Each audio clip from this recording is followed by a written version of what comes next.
姐姐的繪本故事？就讓我来告訴你。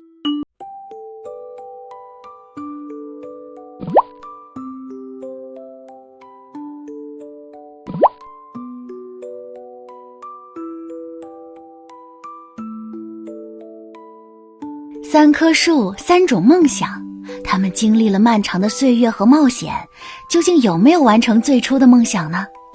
讓我們一起走到這三棵樹的身邊看看吧。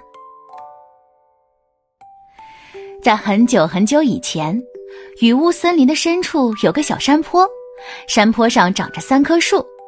一天，他們忽然討論起各自的夢想。第一棵樹開口了：有朝一日，我要成為一個百寶箱，裝滿黃金白銀和許許多多的無價之寶。第二棵樹聽了，抖抖枝葉，昂着頭看向遙遠的海邊。總有一天，我會成為一艘非常大的船，我會載着全世界最高貴勇敢的國王到世界各地旅行，我一定令人感到非常安全又舒適，因為我有着最堅不可摧的船體。最後，第三棵樹甩了甩葉子，自信地說出了自己的夢想。我想成為這片森林中最高最筆直的樹，去看看世界之巔。幾年之後，一群伐木工人爬上了小山坡，來到了這三棵樹面前。第一棵樹高興地說：終於有人發現我們了，我成為百寶箱的夢想就要實現了。伐木工人走到了第一棵樹跟前，拍了拍它的樹幹。這棵樹材質看起來好極了，我可以把它賣給心靈手巧的木匠。另一個伐木工看了看第二棵樹，量了量它的維度，讚嘆不已。這棵樹夠粗夠壯，我應該把它賣給造船廠，送它去乘風破浪。第二棵樹聽了，高興極了。太棒了，我馬上就可以載着國王出海旅行了。當伐木工走進第三棵樹時，這棵樹被嚇壞了，因為他知道，如果他被砍倒，他要看世界之巔的夢想永遠不會實現。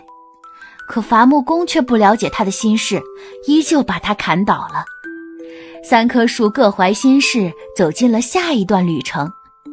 第一棵樹到了心靈手巧的木匠手裡，被制作成了動物的饲料箱，裝滿了乾草，待在空蕩蕩的谷倉裡，這完全不是他想要的。我肚子裝的不該是這些稻草，應該是珍貴的珠寶才對啊。唉。第二棵樹被砍倒之後，真的被做成了船，但不是豪華的遊船，而是一條簡陋的小漁船。每天躺在星空底下，他都會哀嘆：我想成為一條大船，載着國王去旅行的夢想，現在破滅了。唉。第三棵樹則被切成大木板，放在了一間大學的儲藏室裡。幾年過去了，三棵樹都忘記了自己的夢想。後來有一天，一對夫婦來到了谷倉，他們剛剛生下了一個可愛的孩子，正需要一個嬰兒床。快看這個堆着乾草的飼料箱，正好可以改造成嬰兒床。於是夫妻倆在飼料箱裡鋪滿了軟綿綿的床褥，做成了一個漂亮可愛的嬰兒床。嬰兒幸福地躺在由第一棵樹做成的床裡，度過了一段甜蜜的日子。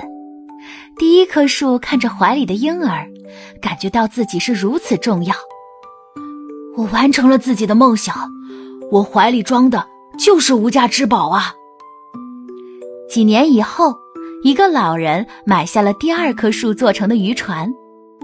小漁船和老人一起在海上飄蕩了整整85天，最終釣到一條身長18尺、體重1500磅的大馬林魚。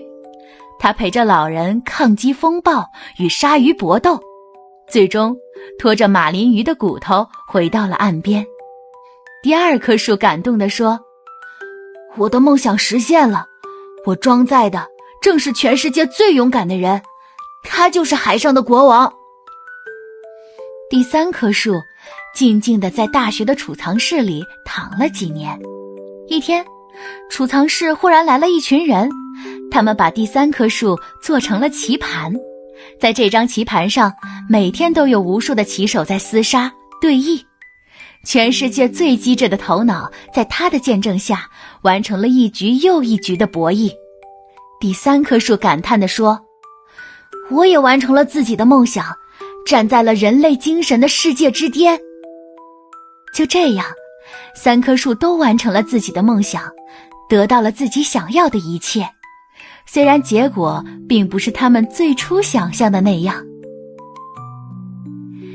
世界就是這樣複雜瑰麗，最初的夢想也許會兜上一個大圈，最終以另一種形式實現。好了，寶貝，今天的故事到這裡就結束了，晚安。